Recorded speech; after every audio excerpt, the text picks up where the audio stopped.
Hello everybody.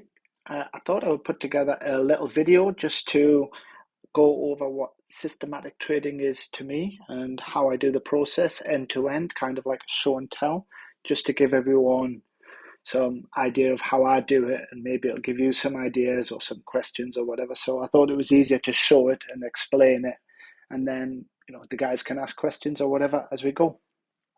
So here goes.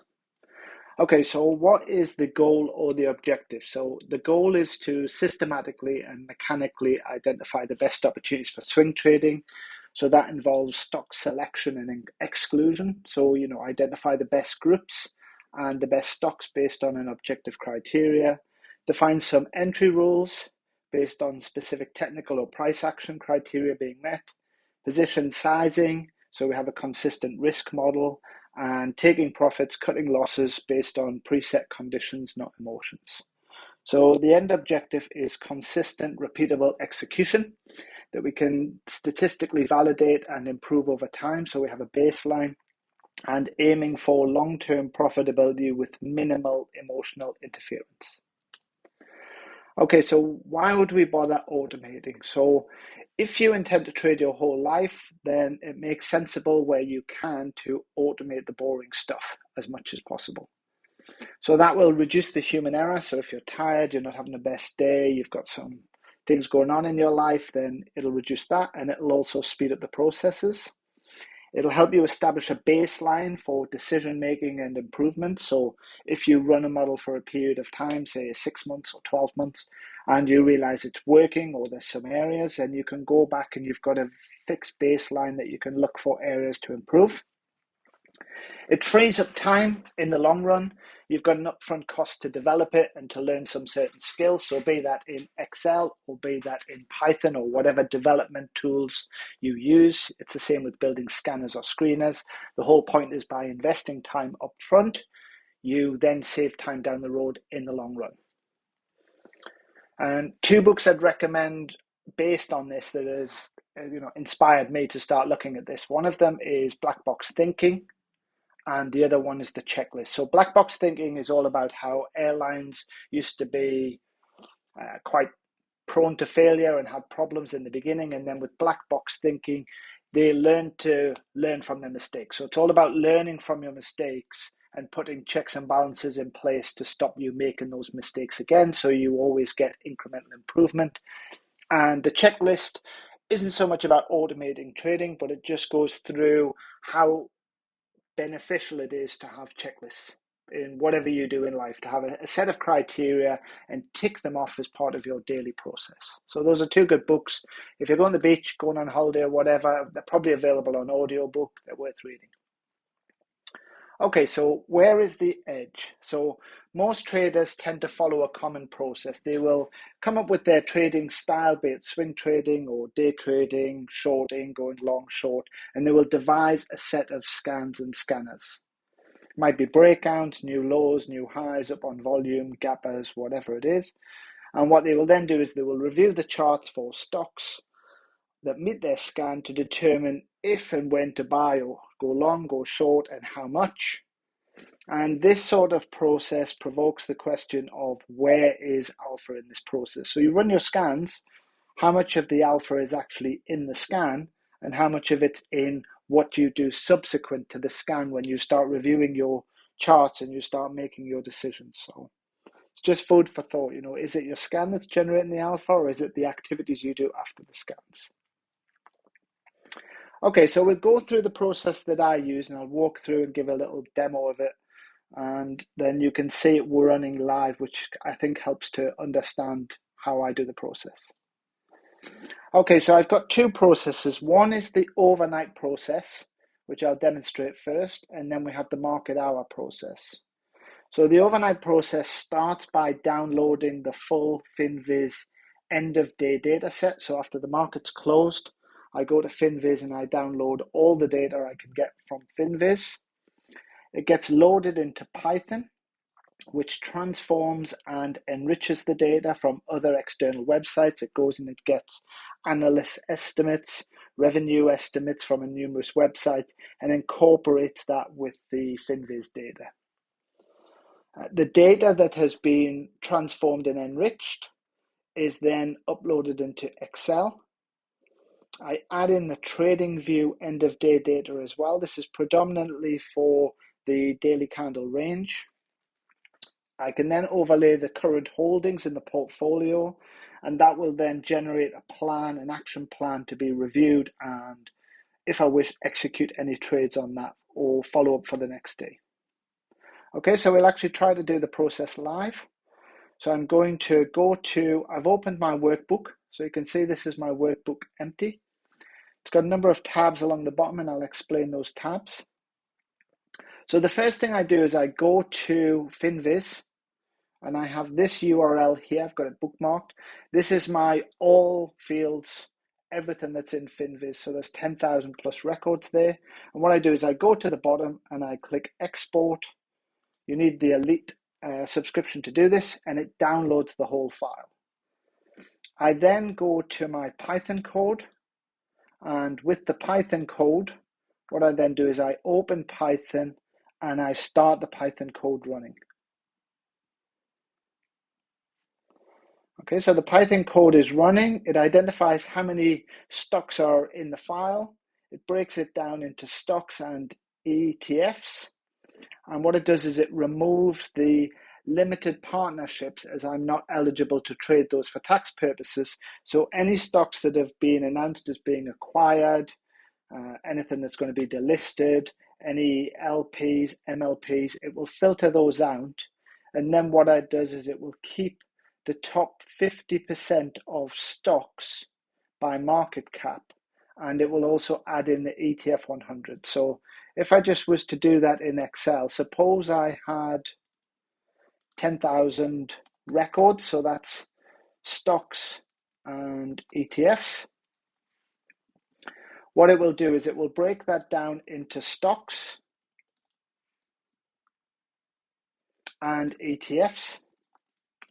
What I do is I keep the top 100 ETFs, and I keep the largest 50% by market cap of stocks. It removes things like REIT, MLPs or LPs, and also anything that's being merged or acquired, stuff that, there's no point trading. So it will remove that. So typically I end up with, how many do we have now? 2429. So at the moment I've got 2429 stocks today that are eligible for analysis. So what it's now doing is it's going stock by stock, and it goes away and it takes the data that it has from FinViz. It will then enrich the data. So if any data is missing from within the FinViz data set, it will then go to other external websites and get it. So if it doesn't have, say, the MA200 or anything like that, it will go to other websites and retrieve it. It will download 20 years worth of price history. So it will download that on a daily basis and on a weekly basis. So it will go and get all the price information for the stock for the last 20 years. And it will then do some calculations on that, some technical data.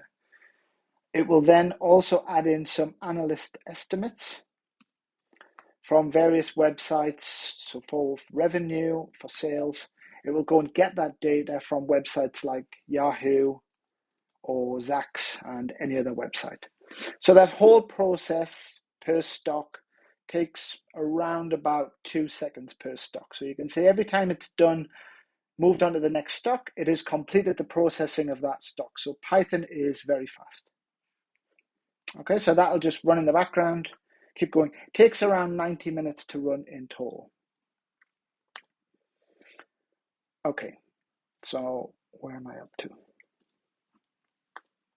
Okay, so this is the process where we're identifying the universe. So what I'm doing is I define my universe as the 50% largest stock by market cap of the US stocks that trade on the Amex, New York Stock Exchange, and NASDAQ. So I'm trying to focus on institutional grade names. I'm removing if it's got little liquidity, so anything less than $5 million automatically gets removed. And also, as I mentioned earlier, REIT and closed-end funds and stuff are removed as they're not permitted with the broker. So if you viewed the overall set of stock market, the universe of stocks. I'm keeping the largest 50%. Okay, so one of the reasons, other than the institutional grade requirement, and as you see, if you follow things like Trade Align and so on, you'll see a lot of the top traders are trading these institutional grade stocks. I also went back and I did a back test on a mean reversion strategy just as we were going through COVID.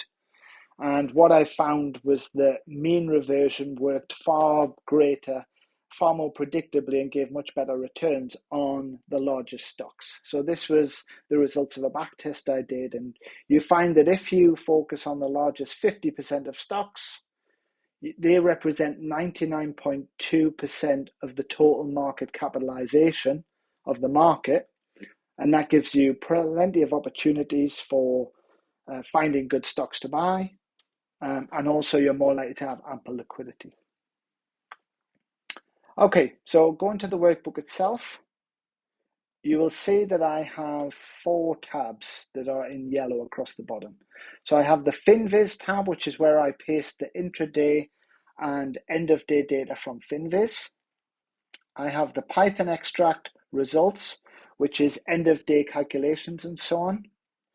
I have a trading view tab where I can add in any trading view data, and I have the current portfolio or holdings. So what happens is that when that Python file is finished, it will generate a file. And what I will do with that file is if I just go to that file now, I open that file. So the analysis takes around 90 minutes. When that's finished, the data I put here, which is end of day data and analyst estimates and so on, I will copy that data from that file and I will paste that into the Python tab. Okay, so I've added the Python data in. And then what I will do is I will go back to FinViz and I will get the up-to-date data for the largest. I focus on the 1 billion market cap. So I like to cut it off at that level, which is approximately 50%. And then what I will do is I will export that data. And then what happens is that data from there then gets pasted into the FinViz worksheet. So you can see here are the other tabs that I typically share dashboards on and so on. They're all currently empty. There's no data in those at the moment. Everything's just blank. And then when I paste in the FinViz data, which can be live or end of day,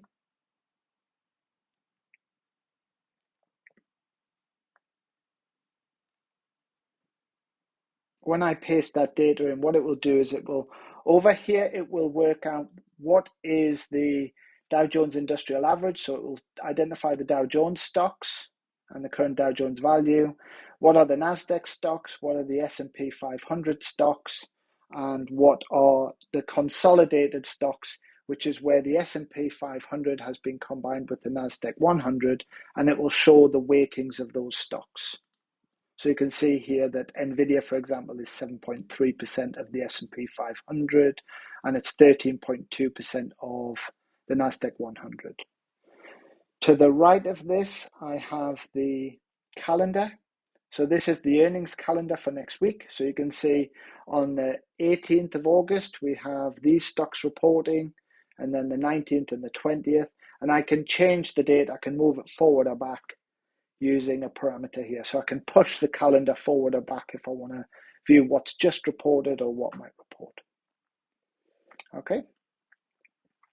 So if I go to my market tab, you can see now there's the market dashboard that I normally share. You can see that data there. It doesn't have the SPDR ETFs. So if I want to add in the SPDR ETFs, if I'm going to paste it, I have to go back and get that separately. So I have a bookmark for all of those. So I go and grab the SPDR data for the S&P 500 sectors ETFs. I go back to my FinViz page and I just paste those at the very bottom. Okay, so if I just paste that in, unfortunately you can't grab it all within one, although Python will generate it when the process is finished. Okay, so now you can see that workbook is now fully complete.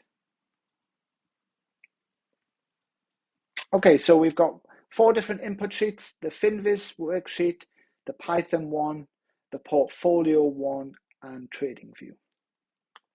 This then results in 6 output sheets. So we have the market metrics, which is this dashboard here. We have the industry and sector metrics. So if I go over here to industry and sector, you can see this is the sectors of the spider, and you can see all of the Finviz industries. It tells you how many stocks there are within the industry and their performance on an equal weighted basis across various metrics, and then also things like their relative strength.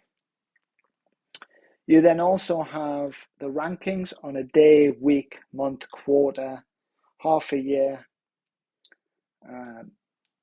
1 year, SMA 20, 50, and 200.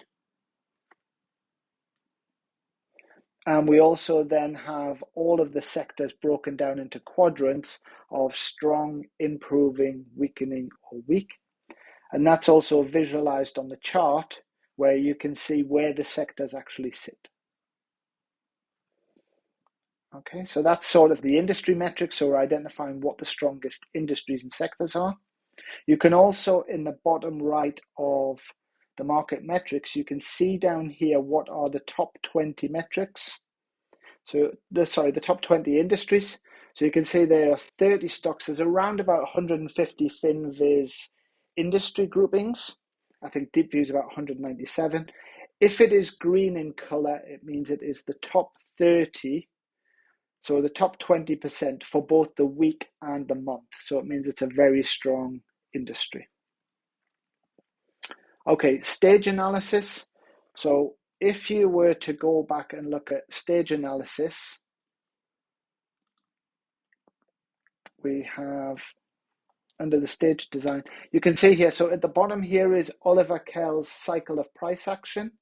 And this is a stage analysis design that kind of aligns with Oliver's, which breaks it down in very much the Stan Weinstein approach of 4 stages. And they've been subdivided, so there are actually 10 categories with colors highlighting the different stages. Those then map through on the heat map. You can see all of the stocks. So this is the 2,336 stocks broken down into those stages. So you can see upward pivot. So that's the 1A, the 1B, 2A, 2B, extended bullish. So any stock that is more than 7 times extended from ATR. Then we can see stocks that are bullish fade, fade confirmation, bearish trade, bearish confirmation, and then extended bearish. And then there's a little summary table here which shows bullish or bearish based upon whether it's in the bullish section or the bearish section.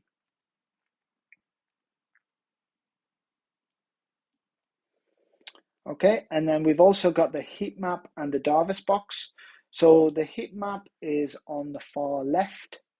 And what this does is it identifies the stocks that are breakout confirmation, the green section, and also the red section. So you can see here is the bearish trend and the bearish breakout confirmation. So this is where they are breaking out of the 20-day Darvis box, or they are breaking downward through the bottom of the Darvis box. And if I wanted to add the other sections on, such as upward pivot and so on, what I can then do is I can then come over here and I can say I want to see this color too. And then what it will do is it will then show those also on the heat map. So if I showed all the colors, it's not pretty on the eyes, but it would highlight all the stocks and show all their stages in sort of a visual mode. The heat map is sorted from the largest stock, so Nvidia is the largest, then Microsoft, all the way down to the smallest. In this case, it's got the sectors at the end because we don't have the market cap for those. Okay, trend strength and relative trend strength. So those metrics here, so trend strength is calculated using a number of key moving averages and their velocity and distance to each other and relation to price. So it generates a score between 1 and 99 to align with market surge's relative strength. So what happens is that a trend strength gets calculated and stocks are classified into each of these categories. So the strongest ones, those with 99 and above, are in the A plus category. So these are the stocks with the strongest trends, all the way down to the worst trend. So if you're looking for long ideas, you would look in the A plus category. If you're looking for short ideas, you would look in the A minus category. Those ones are the strongest and the weakest. And we also have a summary table here. Now, what you find is that you have a lot of stocks that are trending well, but they might not have particularly great relative strength. So relative trend strength is actually a combination. It's a product of trend strength and relative trend strength in the market search style. And what that does is it gives you a much clearer picture with less false signals of what actually is performing well versus what is not performing well. So here we have the A plus and we have the G's again. So these are the short ideas. These are the long ideas. If I'm looking for trade ideas, I tend to focus on the A's, and I try to look within this category. If you see the colors, things like red and so on, that highlights that it is already overextended by 7 or more ATRs to the SMA 50.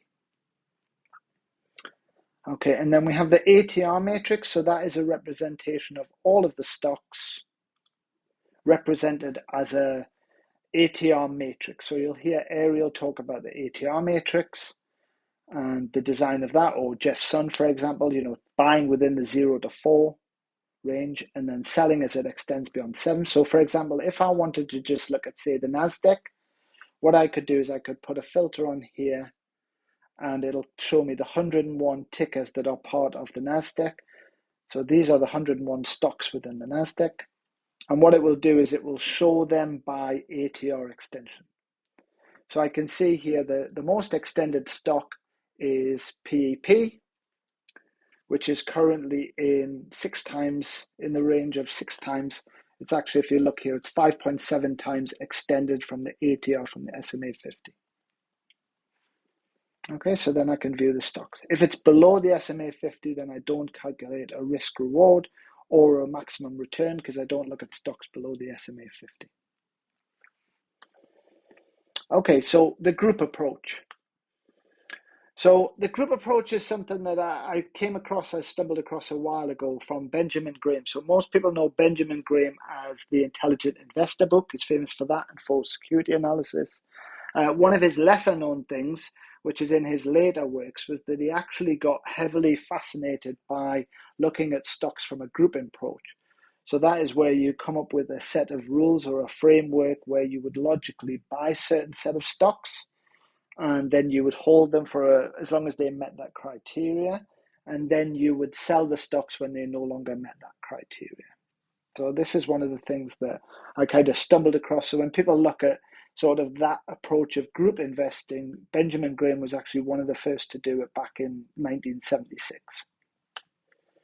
Okay, so using the group approach for trading, you would automatically buy all of the qualifying stocks.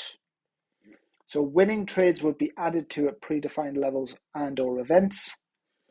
Losing trades would be reduced and or sold out at predetermined levels based on things like the moving averages, so the 10, the 20, the 50. The ATR, so when you're down -1 ATR, -1.5 ATR, or -2, and you could stagger that. So Jeff Sun, for example, if he's looking to take a stop loss, he will divide his stop loss into 3 tranches. Or it can be a fixed loss either in percentage or dollar terms. So I only want to lose $1,000 or I only want to lose 5%. If you looked at Can Slim, for example, they would say the general guideline is a max stop loss of 7 to 8%, and then you want to aim for on your winners to be 21 to 24%. So you've got a 3 to 1 reward to risk ratio. Okay, so one of the things that the model will do, if I just take the filter off.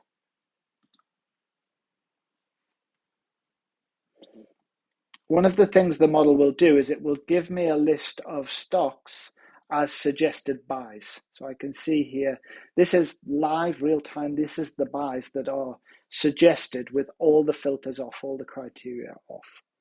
And what I can do is that there's a concept that I looked into called levers and switches. So down here, we've got some levers and switches that we can apply to then make that set of buys smaller and more focused. So for example, a switch would be a Boolean factor. So something that is either, it's a condition that is true or it is false. So the stock is either above or equal to the SMA 200 or it's below. There's no in between ground. Okay, whereas a lever is something that you could vary, such as the ATR threshold you require. So you might say, I'm only looking at stocks that are 3% ATR, 4% APR, 4.5%, 5%, whatever. So you can crank that lever, you can adjust the dial to vary your cutoff thresholds. You know, your market cap, I'm only trading 300 million, 600 million, 1 billion, whatever your market cap might be. Okay. So when I did some back testing on this, what I found was that some conditions are true or false, and some conditions were added alpha, but reduced the universe down, whereas the levers, you could turn the lever, and it's all about finding the correct balance across those levels. Okay, so if you want to go back and do some back testing, for example, you can test a back-tested model, say in Python or in other software. You can say, okay, I have my screener. I'm going to test when the price is above the SMA 200. Give me all of those trades. How did they perform? Give me all of the trades when it is below the SMA 200, and then show me what it looks like as a set. Similarly, you can test dynamic factors in a similar approach. So you can go back and you can say, okay, what if I vary the ATR on all of these trades? So I'll calculate all of the eligible trades. Then I will look at what does it do if my threshold's 4%, 5%, 6%, 8%. And what you'll find is obviously is as you move the threshold up, the number of trades that are eligible within a given period of time, say within 1 year, will decrease dramatically, but your return might subsequently increase. And it's finding that sweet spot. In this case, it's the green zone, whereby you have enough trades that you have a positive expectancy and you're able to compound your money at a quick rate, as opposed to not having enough trades or waiting around patiently for one trade a year and having high volatility. Okay, so with the levers and switches, what you can do is I can go to here and I can say, right, I will say I only take stuff that's trading above the 200. I can say I only want it to be A plus trades or B plus trades, so I can set them to B plus trades and the universe reduces down. I want a minimum market cap of say 20 million. I want the price to be 20 million too, so price times volume. I want the relative strength of the ATR to be 50, so I only want to trade above average ATR. I want the daily candle range to be 50% or more for when I'm entering. If I want it only to be stocks that are gapping up, then I can put that filter on, and I could say only 10% extended from the EMA 10, for example. Okay, so what it's done is it has taken the universe of eligible buys and reduced that down into a smaller subset. Okay, so it tells me what to buy, how much to buy, so I can see the quantity here and the price. Okay, and you can see the industry here. If it's green, it means it's a top 30 on both metrics. If it's yellow, it means it's within the top 30. And I can also see the earnings date as and when stocks are coming up for earnings. So for example, I might not want to take Billy, for example, so I can filter that off. Okay.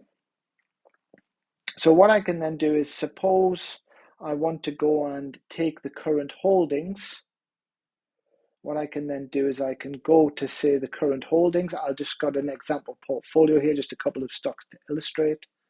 So what that will then do is I can take those stocks, post them into the portfolio tab as the current holdings. And what it will then do is if I go back to that tab, it tells me I've already got some of this, but I can have an allocation of between $110,000 and $220,000. That means that I should buy as a minimum another $10,000 of this stock. So it says go and buy more of this. So that's SoFi. If I come over here, then I have the current holdings. So I can see what I've currently got that I should still hold. I'm not adding, I'm not selling, I'm just holding. And then in the sell column, it will show me what to sell and how much to sell. So I can see here this is lost 1 ATR, but it is still within the stock universe, whereas Dash is no longer in the stock universe, so that one should be sold out fully. Okay, and if I want to see what the current stock universe is, I can actually come over here and I can put it on here. So currently within the universe, there is 121 stocks.